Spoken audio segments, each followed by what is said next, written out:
بدأ العد التنازلي لمسلسل هايسيات الكرامة من إنتاج شركة سوريتش فيلم، والذي من المتوقع أن يحدث ضجة كبيرة على شاشات التلفزيون في موسم التلفزيون الجديد، إذ تم تصوير المسلسل في أجواء منطقة بلاط الساحرة، إحدى المناطق التاريخية في إسطنبول.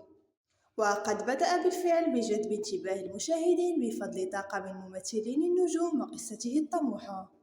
إذا متى سيبدأ عرض المسلسل؟ من هم الممثلين؟ إليكم جميع التفاصيل.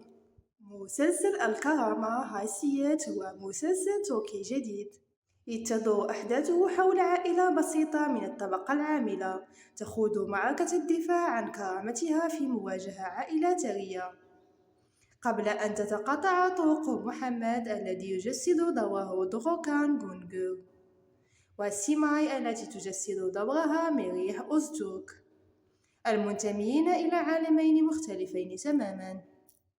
محمد رجل قوي من الحي صاحب أهداف ومبادئ لا يتنازل عنها، وسيكون أصعب اختيار يواجهه هو الاختيار بين الحب والكرامة. سيعرض المسلسل على قناة قناة دي في شهر سبتمبر. أبطال المسلسل كريم أليشيك، دوغوكان جونجر، ريها أوزكان، بوراك جيلي، كوكبيك يلدريم، وعدة ممثلين آخرين.